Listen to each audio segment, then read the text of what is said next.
Hi friends, இந்த வீடியோவில் என்ன பார்க்க போகிறோன்னா ஈவினிங் டு நைட் ரொட்டீன் தான் பார்க்க போகிறோம். ஈவினிங் வந்து காஃபி போடுறதுக்காக பால் காய வைக்கலாம் அப்படின்னு சொல்லி பால் காய வச்சிட்ருக்கேன். எப்பயுமே வந்து பால் வந்து டைரெக்டாக பாத்திரத்தில் ஆட் பண்ணுறதுக்கு பதிலாக கொஞ்சமாக தண்ணி சேர்த்துட்டு அதுக்கப்புறம் அதில் பால் ஆட் பண்ணிங்கன்னா அடிப்பிடிக்கிறதுக்கான சான்சஸ் வந்து ரொம்பவே கம்மியாக இருக்கும். ஸோ பால் பாத்திரத்தில் வந்து அடிப்பிடிச்சிருச்சுன்னா நமக்கு வாஷ் பண்ணுற டைமில் வந்து ரொம்பவே கஷ்டமாக இருக்கும். ரொம்ப ஸ்ட்ரெயின் பண்ணி வாஷ் பண்ணுற மாதிரி தான் இருக்கும். ஸோ எனக்கும் அப்படி தான் ரொம்ப கஷ்டமாக இருக்கும் அது கழுவுறதுக்கு. இந்த ஒரு சிங்கில் ஃபுல்லாக பாத்திரம் சேர்ந்துருக்கிறது வந்து கழுவுறதுக்கான ஸ்ட்ரென்த் வந்து இந்த ஒரு பாத்திரம் கழுவுறதுக்கே அந்த ஸ்ட்ரென்த்தெல்லாம் போயிடும். ஸோ அந்தளவுக்கு வந்து அந்த ஸ்ட்ரெயின்ஸ் வந்து அப்படியே இருக்கும். ஸோ எனக்கு இந்த டிப் வந்து ரொம்பவே யூஸ்ஃபுல்லாக இருக்குது. அதனால் உங்களுக்கும் யூஸ்ஃபுல்லாக இருக்கும் அப்படின்னு சொல்லி ஷேர் பண்ணுறேன். ஸோ நெக்ஸ்ட் என்னென்னு பார்த்தீங்கன்னா இந்த ஸ்பாஞ்ச் வைப்ஸ் தான் க்ளீனிங் பர்பஸ்க்கு வந்து யூஸ் பண்ணுறது. நான் வந்து இன்றைக்கி வந்து ஸ்காட்ச் பிரைடோட ஸ்பாஞ்ச் வைப் வந்து எடுத்திருக்கேன். இதில் வந்து நிறைய பிராண்ட்ஸ் அவைலபிளாக இருக்குது. காலா, ஸ்காட்ச் பிரைட், இந்த மாதிரி நிறைய பிராண்ட்ஸ் வந்து அவைலபிளாக இருக்குது. சூப்பர் மார்க்கெட்லலாம் இது வந்து ஈஸியாகவே அவைலபிளாக இருக்கும். ஸோ உங்களுக்கு எங்கே கிடைக்குதோ அந்த மாதிரி வாங்கி யூஸ் பண்ணி பாருங்கள். ஒன்ஸ் நீங்கள் வந்து இது க்ளீனிங் பர்பஸ்க்கு வந்து யூஸ் பண்ணிட்டீங்கன்னா அடுத்து வந்து நீங்கள் கிளாத்துக்கு வந்து போகவே மாட்டீங்க. ஏன்னா அந்தளவுக்கு வந்து இது க்ளீன் பண்ணணும். Kitchen counter top, gas top இந்த மாதிரி க்ளீன் பண்ணுறதுக்கு வந்து இது ரொம்பவே யூஸ்ஃபுல்லாக இருக்கும். சப்போஸ் ஏதாவது கவுண்டர் டாப் மேலே பால் ஊற்றிருச்சு, இல்லை குழம்பு ஏதாவது ஊற்றிருச்சு, இந்த மாதிரி இருக்கட்டும், அந்த டைமில் வந்து நமக்கு இதுக்கு வந்து க்ளீன் பண்ணுறதுக்கு வந்து ரொம்பவே யூஸ்ஃபுல்லாக இருக்கும். ஸோ எனக்கு வந்து நான் வந்து பர்சனலாக வந்து துணியெல்லாம் யூஸ் பண்ண மாட்டேன் க்ளீனிங்க்கு. ஸ்டார்டிங்கில் யூஸ் பண்ணிகிட்டு இருந்தேன். பட் இந்த ஸ்பாஞ்ச் வைப் ஒன்ஸ் யூஸ் பண்ண ஆரம்பித்ததுக்கப்புறம் இது இல்லாமல் எனக்கு க்ளீனிங் வந்து ஓடவே ஓடாது. அந்த மாதிரி தான் நான் சொல்லணும். ஏன்னா அந்தளவுக்கு வந்து இது யூஸ்ஃபுல்லாக இருக்குது. ஸோ என்னோடய கிச்சன் கவுண்டர் டாப் வந்து க்ளீனாக இருக்கிறதுக்கான ஒரு மெயின் ரீசனே வந்து இந்த ஸ்பாஞ்ச் வைப்ஸ் தான். ஹஸ்பண்ட் வந்து அன்றைக்கி ஈவினிங் வந்து வாங்கிட்டு வந்திருந்தார். ஸோ அதை வந்து உங்கள் கூட ஷேர் பண்ணணும். அதுக்கப்புறம் இங்கே வந்து பால்லாம் காஞ்சிருச்சு, காஃபி போடலாம் அப்படின்னு சொல்லி எங்களுக்கு காஃபியும் பாப்பாவுக்கு வந்து பூஸ்ட்டும் போட்டுட்ருக்கேன். அதுக்கு இடையில பார்த்தீங்கன்னா பாப்பா வந்து ஆரஞ்சு எடுத்துகிட்டு நான் ஆரஞ்சு சாப்பிட்ணும் அப்படின்னு சொல்லி கேட்டுட்டு இருந்தா. கரெக்டாக இந்த பால் குடிக்கிற டைமில், அதுக்கப்புறம் சாப்பிட்ற டைமில் இந்த மாதிரி தான் வேறு ஏதாவது ஸ்நாக்ஸ் பொருளாக இருக்கட்டும் சரி, இல்லை ஃப்ரூட்ஸாக இருக்கட்டும் சரி, அந்த டைமில் தான் அவளுக்கு கரெக்டாக ஞாபகம் வரும். அப்போ வந்து கேட்டுட்டு இருந்தா. நான் வந்துட்டு வேண்டாம், பால் குடிச்சிட்டு சாப்பிடுவேன் அப்படின்னு சொல்லிட்டு இருந்தேன். கேக்கெலாம் எடுத்துகிட்டு ஓடிட்டாங்க மேடம். சரி நானும் விட்டுட்டேன். அதுக்கப்புறம் காஃபிலாம் போட்டுட்டு ஹஸ்பண்ட் கிட்ட கொடுத்துட்டு எனக்கு வந்து கொஞ்சம் ஆறணும். காஃபியாக இருக்கட்டும் சரி, இல்லை டீயாக இருக்கட்டும் சரி, கொஞ்சம் ஆறினா தான் எனக்கு வந்து குடிக்கிறதுக்கு வந்து ஓகேவாக இருக்கும். எனக்கு இந்த ஆறி குடிக்கிற ஹேபிட் வந்து ப்ரெக்னென்சி டைம்லேருந்து அப்படியே கண்டினியூ ஆகுதுங்க இப்போ வரையும். என்னால் சூடாகவே குடிக்க முடியறதில்ல. ப்ரெக்னென்சி டைம்லலாம் வந்து நம்ம சூடாக சாப்பிடக்கூடாது எதுவும், அப்புறம் சூடாக பால் குடிக்கக்கூடாது, இந்த மாதிரிலாம் பெரியவங்க சொல்லுவாங்க. அது வந்து குழந்தைக்கு வந்து அஃபெக்ட் ஆகும் அப்படின்னு சொல்லுவாங்க. ஸோ அந்த டைமில் வந்து அதை பழகினது வந்து என்னால் இப்போ வரையும் அதை வந்து விட முடியல. சூடாகவே குடிக்க முடியல. காஃபி போட்டுட்டு வந்து ஒரு 10 நிமிஷமாவது அதை அப்படியே வச்சுருவேன், டச்சே பண்ண மாட்டேன். அதுக்கப்புறம் தான் ஆறிடுச்சுன்னா எடுத்து குடிப்பேன். ஸோ அந்த மாதிரி ஆகிட்டேன். அதுக்கப்புறம் பாப்பா ஒரு வழியாக சமாதானப்படுத்தி பால் குடிக்க வச்சாச்சு. இப்போல்லாம் பாப்பா வந்து பால் குடிக்க வைக்கிறதே வந்து ஒரு பெரிய டாஸ்க்காக தான் இருக்குதுங்க. ஏன்னா பாலே சுத்தமாக குடிக்க மாட்டேருக்கா. எனக்கும் வந்து அவளுக்கு கொடுக்காமல் இருக்க முடியல. ஏன்னா சாப்பிட்றதும் கம்மியாக தான் சாப்பிட்றா. அட்லீஸ்ட் அந்த பாலாவது குடிக்கட்டுமே அப்படின்ற ஒரு தாட்டில் தான் நான் பால் கொடுக்குறேன். அதுவும் வந்து குடிக்க மாட்டேருக்கா. ஸோ நானும் டிஃப்ரெண்ட்டாக ட்ரை பண்ணுறேன். பூஸ்ட் போட்டு கொடுக்குறது, ஹார்லிக்ஸு, அப்புறம் பீடியாஷோர், காம்ப்ளான், இந்த மாதிரி ஒவ்வொரு மிக்ஸாக வந்து மிக்ஸ் பண்ணி கொடுத்து ட்ரை பண்ணுறேன். குடிக்கவே மாட்டேருக்கா. என்ன பண்ணுறதுன்னு எனக்கும் தெரியல. ஸோ பால் குடிச்சிட்டு காஃபிலாம் குடித்து முடிச்சுட்டு மொட்டை மாடிக்கு போகலாம் அப்படின்னு சொல்லி 3 பேருமே போயிருந்தோம். கொஞ்சம் துணி காய வைக்க வேண்டியது இருந்தது. அன்றைக்கி வந்து கொஞ்சம் நிறைய வேலை இருந்ததுனால பகல் டைமில் வந்து மாடிக்கு போய் காய வைக்க முடியல. ஸோ ஹஸ்பண்ட் இருந்தார். நைட் டைமில் தான் நமக்கு போகிறதுக்கு வந்து தனியாக போகிறதுக்கு கொஞ்சம் பயமாச்சு. அதனால் அவரையும் கையோடு கூட்டிகிட்டு போயிட்டேன். ஸோ மாடியில் வந்து வெங்காயம் பூண்டெல்லாம் வந்து காய வச்சுருந்தேன். வெயிலில் ஈரமாக இருந்தது. அதை அப்படியே ஸ்டோர் பண்ணோன்னா வெங்காயம்லாம் அழுகி போயிடும். அதனால் கொஞ்சம் வெயிலில் காய வச்சோன்னா நல்லா காஞ்சிடும், அந்த ஈரப்பதம்லாம் போயிடும். அந்த டைமில் நமக்கு ஸ்டோர் பண்ணுறதுக்கு வந்து ஈஸியாகவே இருக்கும். நிறைய நாளுக்கு வந்து வெங்காயம் வந்து நல்லாவே இருக்கும். ஸோ அதனால் வெயிலில் வச்சுருந்தேன். அதை வந்து ஹஸ்பண்டும் பாப்பாவை எடுத்து போடலாம் அப்படின்னு சொல்லி எடுத்து போட்டுட்ருக்காங்க. நான் வந்து இங்கே துணி காய வைக்கலாம் அப்படின்னு சொல்லி துணி காய வச்சிட்ருக்கேன்.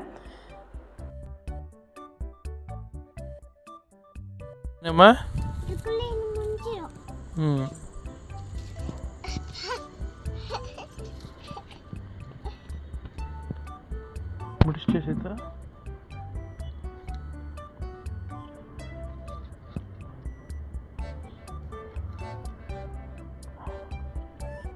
என்ன சமையல் பண்ணுற? என்ன பண்ணுற? எதுக்கு?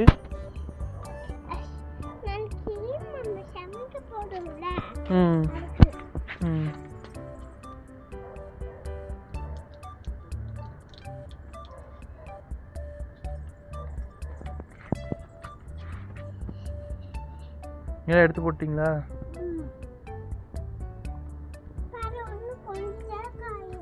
ம் அது எடுத்து போட்டு தானே கை கழுவணும். அது எடுத்து போட்டு தானே கை கழுவணும். எல்லாம் முடிச்சுட்டு கை கழுவணும். போதுவா?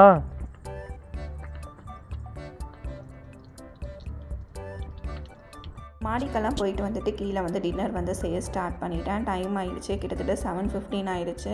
சரி ஈஸியாக என்ன பண்ணலாம் அப்படின்னு சொல்லி யோசிச்சுட்டு இருக்கும்போது இந்த தக்காளி குழம்பு பண்ணலாம் அப்படின்னு சொல்லி ஞாபகம் வந்தது. ஏன்னா எங்கள் அத்தை வந்து இது அடிக்கடி பண்ணுவாங்க. 10 நிமிஷத்தில் இது ரெடி பண்ணிடலாங்க. அவ்வளோ சிம்பிளான ரெசிபி. அதுக்கு வந்து இங்கே பார்த்தீங்கன்னா நான் வந்து கிட்டத்தட்ட ஒரு 10-15 தக்காளி எடுத்திருப்பேன். தக்காளியை வந்து மிக்சியில் ஆட் பண்ணி அரைக்க தான் போகிறோம். ஸோ அதனால் வந்து இந்த மாதிரி சின்ன சின்ன க்யூப்ஸாக கட் பண்ணாவே போதும். அதை வந்து கட் பண்ணி நம்ம ஜாரில் ஆட் பண்ணிக்கலாம். இந்த தக்காளிக்கு பார்த்திங்கன்னா அத்தை செய்யும் போது நிறைய வெங்காயம் போட்டு செய்வாங்க. பெரிய வெங்காயம் தான் இதுக்கு வந்து யூஸ் பண்ணியிருக்கேன். ஸோ பெரிய வெங்காயம் தான் அத்தையும் போடுவாங்க. அத்தை போடும்போது நிறைய வெங்காயம் யூஸ் பண்ணுவாங்க. மாமாவுக்கு வந்து வெங்காயம் போட்டு சாப்பிட்டா ரொம்ப பிடிக்கும் அப்படின்றதுனால கொஞ்சம் எக்ஸ்ட்ராவே எல்லா டிஷ்லேயுமே வெங்காயம் வந்து அதிகமாக தான் இருக்கும். நான் வந்து இதுக்கு எங்களுக்கு மட்டும் தானே, அதனால் ஒரே ஒரு வெங்காயம் போட்டால் போதும் அப்படின்னு சொல்லிட்டு ஒரு வெங்காயம் மட்டும் இங்கே வந்து பொடியாக கட் பண்ணிகிட்ருக்கேன்.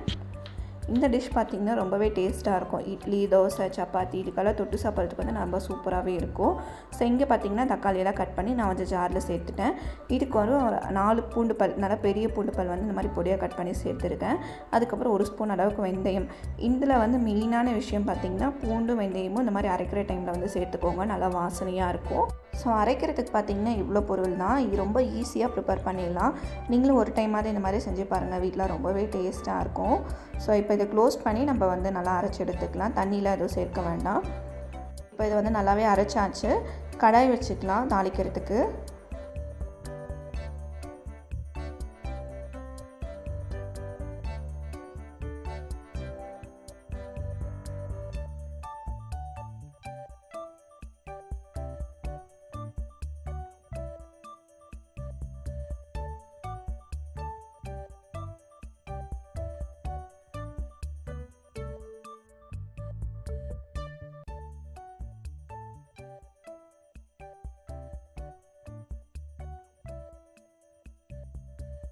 இப்போது குழம்பு செய்ய ஸ்டார்ட் பண்ணிடலாம். கடாய் நல்லா ஹீட் ஆனதும் 2 ஸ்பூன் ஆயில் சேர்த்துட்டு நான் ஆயில் நல்லா ஹீட் ஆனதும் 1 ஸ்பூன் அளவுக்கு கடுகு உளுத்தம் பருப்பு சேர்த்துக்கலாம். இது கூடவே 1/4 ஸ்பூன் அளவுக்கு சீரகம் ஆட் பண்ணிக்கலாம். சீரகம் ஆட் பண்ணிவிட்டு இதெல்லாம் நல்லா பொரிய விட்டுடலாம்.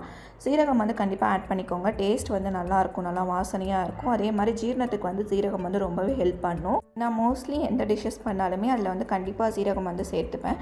ஏன்னா அது ரொம்ப நல்லாயிருக்கும், நம்ம உடம்புக்கும் ரொம்ப நல்லது. ஸோ இப்போ இதெல்லாம் நல்லா பொரிஞ்சதுக்கப்புறம் கட் பண்ணி வச்சுருக்க ஒரு பெரிய வெங்காயம் கூடவே கொஞ்சம் கருவேப்பிலை சேர்த்து நல்லா வந்து வதக்கி விட்டுடலாம். வெங்காயம் வந்து நல்லா வதங்கட்டும். இதுக்கு தேவையான அளவு உப்பு சேர்த்துக்கலாம். உப்பு சேர்த்துட்டு இதையும் நல்லா வந்து வதக்கி விட்டுடலாம். வெங்காயம் சீக்கிரமாக வதங்குறதுக்கு வந்து உப்பு சேர்த்துக்கிட்டிங்கன்னா அந்த வெங்காயம் தக்காளியில் நல்லா சீக்கிரம் வதங்கிடும். ஸோ அதுக்காக தான் இந்த ஸ்டேஜில் வந்து உப்பு சேர்க்க சொல்கிறது. ஸோ இப்போ அதை நல்லா வதங்கட்டும். இப்போ நம்ம அரைச்சி வச்சுருக்க தக்காளி சேர்த்துக்கலாம். தக்காளி சேர்த்துட்டு நல்லா வந்து கலந்து விட்டுடலாம். கலந்து விட்டுட்டு இதுக்கு தேவையான அளவு தண்ணி, அந்த மிக்சியிலே கொஞ்சமாக தண்ணி சேர்த்து அதை வந்து ஆட் பண்ணிக்கலாம். தேவைப்பட்டால் இன்னும் கூட கொஞ்சம் தண்ணி ஆட் பண்ணிக்கலாம். ரொம்ப கெட்டியாகவும் இருக்கக்கூடாது, ரொம்ப தண்ணியாகவும் இருக்கக்கூடாது. இந்த குழம்பு கொஞ்சம் கிரேவி கன்சிஸ்டன்சியில் இருக்கணும். ஸோ இதெல்லாம் நல்லா கலந்து விட்டுட்டு இதுக்கு வந்து மிளகாத்தூள் 1.5 டீஸ்பூன் அளவுக்கு மிளகாத்தூள், வேறு எந்த மசாலாவுமே இதுக்கு தேவையில்லை. மிளகாத்தூள் ஆட் பண்ணிவிட்டு நல்லா வந்து கலந்து விட்டுடலாம். இந்த மிளகாத்தூளும் பார்த்திங்கன்னா எங்கள் அத்தை தான் வந்து வீட்லேயே வந்து பண்ணி கொடுப்பாங்க. ஸோ மோஸ்ட்லி நாங்கள் எல்லாருமே வந்து அத்தை செய்கிறது தான் எடுத்துகிட்டு வருவோம். கடையில் வந்து வெளியிலலாம் வாங்க மாட்டோம். ஆட் பண்ணிவிட்டு நல்லா கலந்து விட்டு இப்போ அது வந்து நல்லா கொதிக்க விடணும். கிட்டத்தட்ட ஒரு 5-8 நிமிஷம் நல்லா கொதிக்கட்டும். அப்போ தான் தக்காளியில் இருக்கிற பச்சை வாசனைலாம் போகும். கொதித்து வரும்போது பார்த்திங்கன்னா இந்த கிரேவியோட கலரே நல்லா மாறிடும், நல்லா ரெட் கலரில் இருக்கும். ஸோ இப்போ ஆரஞ்சு கலரில் இருக்குது. கொதித்து வந்ததுக்கப்புறம் நீங்களே வந்து என்ன கலரில் இருக்குது அப்படின்னு சொல்லி நீங்களே பாருங்கள். நல்லா பழுத்த தக்காளி சேர்த்தா மட்டும்தான் இந்த கலரில் வரும். ஸோ இப்போ பார்த்திங்கன்னா டீ தூள் வந்து காலியாகிடுச்சு. அதனால் ரீஃபில் பண்ணி வைக்கலாம் அப்படின்னு சொல்லி ரீஃபில் பண்ணிகிட்ருக்கேன். ஸோ இதுவும் டீ தூளோட பாட்டிலே தான். இதுக்கு தனியாக இதுவும் வந்து நான் கண்டெய்னர்ஸ் வந்து வாங்கி வைக்கிறேன். வாங்கணும்னு சொல்லி பார்த்துட்ருக்கேன், பார்க்கலாம். ஸோ இது என்னென்னு பார்த்தீங்கன்னா அம்மா வீட்டில் போட்டு கொடுத்தாங்க. சோத்தப்பளம் சொல்லி நாங்கள் சொல்லுவோம். சில பேர் வந்து வடகம் சொல்லுவாங்க. இந்த மாதிரி நிறைய பேர் இருக்குது. எனக்கு தெரிஞ்சதை வந்து நான் சொல்கிறேன். நாங்கள் வந்து இதை வந்து சோத்தப்பளம் அப்படின்னு தான் சொல்லுவோம். ஸோ இந்த சம்மர் டைமில் வந்து இது போட்டு வைக்கிறது வந்து ரொம்ப ஃபேமஸாக இருக்கும். இப்போது ஒரு டைம் வந்து இதை நல்லா போட்டு வச்சிட்டோம், கிட்டத்தட்ட ஒரு 1 இயருக்கு வந்து இதை வந்து ஸ்டோர் பண்ணி நம்ம யூஸ் பண்ணிக்கலாம். ரொம்பவே யூஸ்ஃபுல்லாக இருக்கும். ஸோ இந்த சம்மரில் தான் இந்த மாதிரி சோத்தப்பளம் போடுறதுக்கு, வடகம் போடுறதுக்கான சூப்பரான டைம் சொல்லலாம். ஏன்னா இதெல்லாம் வந்து நல்லா வெயிலில் காஞ்சால் தான் நம்ம ஸ்டோர் பண்ணுறதுக்கே வந்து நல்லாயிருக்கும், ரொம்ப நாளைக்கு வரும் கெட்டு போகாமல். ஸோ நாங்கள் சின்ன வயசில் பார்த்திங்கன்னா எப்போடா அந்த மே மந்த் லீவ் வரும், ஏன்னா அந்த டைமில் தான் இதெல்லாம் வந்து வீட்டில் போடுவாங்க, வருஷம் போட்டு வச்சுருவாங்க. ஏன்னா எனக்கும் சரி என் தங்கச்சிக்கும் சரி இது வந்து ரொம்பவே பிடிக்கும், அதனால் வருஷம் இதுக்கு தவறாமல் போட்டு வச்சுருவாங்க. இது ரெடி பண்ணுற டைம்லாம் பார்த்திங்கன்னா காலையில் 6-7 மணிக்கெல்லாம் அதை ரெடி பண்ணி வச்சுருவாங்க. ஏன்னா அந்த வெயில் வரத்துக்கு முன்னாடியே வந்து இதெல்லாம் பிழிஞ்சு விட்டுட்டோன்னா காயறதுக்கு வந்து நமக்கு ஈஸியாக இருக்குமே அப்படின்னு சொல்லிட்டு காலையிலேயே வந்து இந்த வேலைலாம் ஆரம்பிச்சிருவாங்க. ஸோ சம்மர் ஹாலிடேஸ் வந்தால் எங்களுக்கு வந்து சின்ன வயசுலலாம் வந்து இப்படி தான் போகும். இங்கே பார்த்திங்கன்னா தக்காளி குழம்பு வந்து நல்லாவே கொதித்து வந்துருச்சு. இந்த மாதிரி நல்லா கொதித்து நல்லா எண்ணெய் பிரிஞ்சு வந்துடும். கலர் பார்த்திங்கனாவே தெரியும், நான் முன்ன சொல்லியிருந்த மாதிரி எப்படி நம்ம தாளிக்கிற போது பார்த்திங்கன்னா ஆரஞ்சு கலரில் இருந்துச்சு, இப்போ வந்து ரெட்டிஷ் கலரில் இருக்குது. ஸோ இந்த டைமில் வந்து இதை ஆஃப் பண்ணிவிட்டு லாஸ்ட்டாக வந்து கொத்தமல்லியில் ஆட் பண்ணிக்கலாம். நல்லா சூப்பராக சுட சுட தோசைக்கு வச்சு சாப்பிட்டா அவ்வளோ டேஸ்ட்டாக இருக்கும். கண்டிப்பாக ட்ரை பண்ணி பாருங்கள். இங்கே குழம்பு வந்து ரெடி ஆகிடுச்சு. அதுக்கப்புறம் பார்த்திங்கன்னா தோசை ஊற்றி பாப்பாவுக்கு வந்து ஃபஸ்ட்டு ஊட்டிடலாம் அப்படின்னு சொல்லி இங்கே தோசை ஊற்றிட்டுருக்கேன். ஸோ பாப்பாவோட டைமிங் பார்த்திங்கன்னா 8 o'clock 8:15 மேக்ஸிமம் அவளுக்கு வந்து எதுனாலும் ரெடி பண்ணிடணும். அவளோட டைமிங் வந்து அதுதான். இங்கே தோசை ஊற்றி அவளுக்கு வந்து ஊட்டி முடிச்சதுக்கப்புறம் நமக்கு தோசை ஊற்றிக்கலாம்.